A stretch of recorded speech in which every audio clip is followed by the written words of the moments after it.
When the Pocket 4P was announced, everyone talked about the obvious stuff. Bigger sensor, new 3x camera, better tracking, still fits in your pocket. After weeks actually living with it, none of that is why I'd recommend it. What surprised me wasn't the image quality. It wasn't even the telephoto lens. It was how often I left my mirrorless camera at home.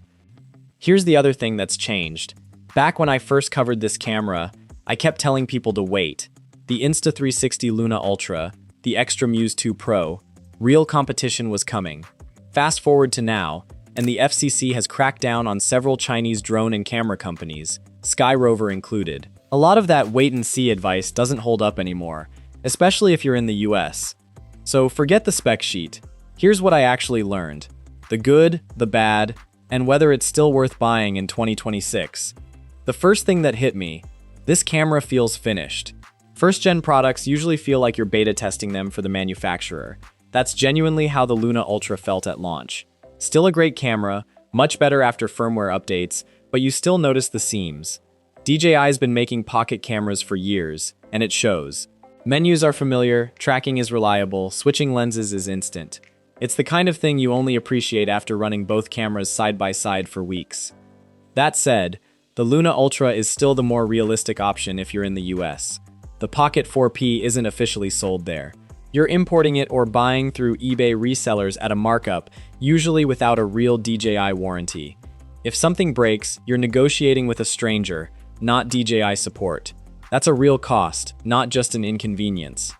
Earlier this year, I said waiting for the Muse 2 Pro made sense.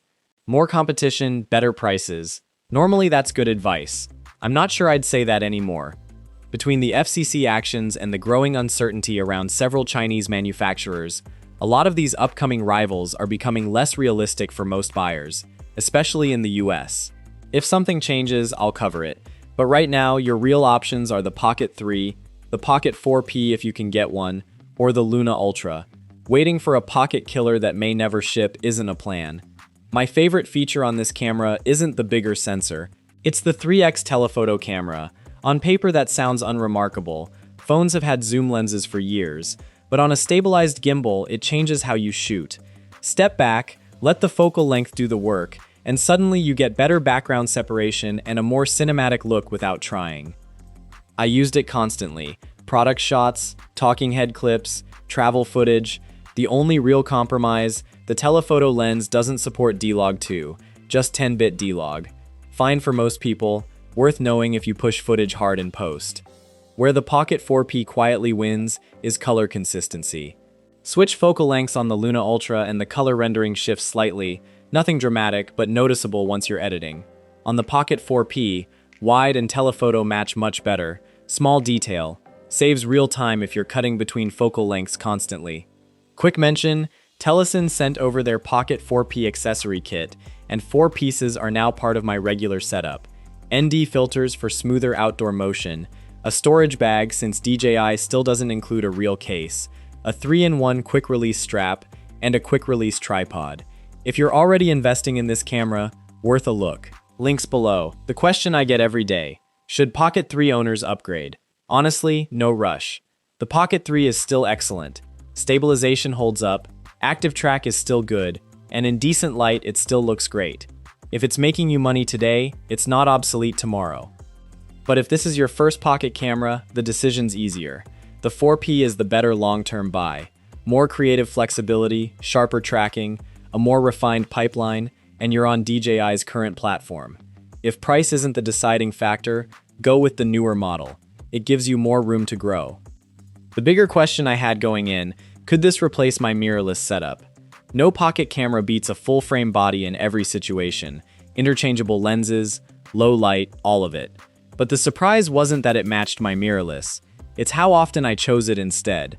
Countless times I skipped packing the bigger kit and just walked out with the Pocket 4P. That convenience is hard to put a number on, but once you feel it, it's hard to go back. The best camera is the one that's actually with you when something worth filming happens. Subject tracking keeps getting smarter. Walking, filming myself, following people through crowds, it held frame well, with the occasional brief loss like any system.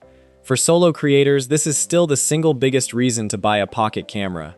It replaces a second person behind the lens. Stabilization isn't a huge leap over the Pocket 3. It was already excellent. What actually changes your footage more is technique. Tilt the camera slightly forward instead of holding it upright. Let your arms absorb the footsteps, and the smoothness jumps noticeably. That matters more than any spec. Low light is good, not magical. Better than a phone or action cam, but it's not competing with an APS-C or full-frame body. That's just sensor size and physics. For evening walks, restaurants, city streets, it holds up well. For weddings or concerts in near darkness, I'm still reaching for a real camera. Slow motion is a genuine highlight, 4K up to 240 FPS, though I lived mostly at 4K 120 for the balance of quality and flexibility. Footage stays sharp even at higher frame rates, which isn't true of every camera in this class. Two complaints matter more than image quality ever could. First, US availability. No retail stores, no direct DJI orders. Importing or paying a premium through resellers, often with shaky warranty support. That alone pushes a lot of buyers toward the Pocket 3 or the Luna Ultra. Second, no protective case in the box. The gimbal sits exposed, and tossing this into a backpack without protection feels like a bad bet, which is exactly why that Telesin bag earned a permanent spot in my kit. Smaller wish list for the next generation, a more responsive touchscreen for wet or gloved hands, a tilting display for low-angle shots, and a built-in quarter-inch thread instead of relying on an adapter. None of these are deal breakers. They just make a genuinely great camera better. After weeks with it, my opinion changed. Just not the way I expected. I thought image quality would be the selling point. It's actually the whole experience. Small enough to carry everywhere, reliable enough I stop thinking about it, capable enough I rarely feel like I'm compromising. That combination is hard to beat. If the Pocket 4P is officially sold where you live, it's one of the best compact cameras available right now. In the US, it's a harder call. Availability, pricing, and warranty risk are real factors. The Pocket 3 remains a strong choice there, and the Luna Ultra is still solid if you don't mind occasional first-gen rough edges. But here's what I wouldn't say anymore. Wait for the next competitor. A few months back, that felt like reasonable advice. Today, with the FCC actions and the shrinking field of realistic alternatives, the competition a lot of us expected just isn't showing up. If you're holding out for a pocket killer, you could be waiting a long time. For now, DJI still has the most complete package in this category. Not perfect, still room to grow, but it's become one of those rare cameras I actually enjoy carrying around. That's the real compliment. So tell me, Pocket 3, Pocket 4P, or Luna Ultra? Drop your pick in the comments.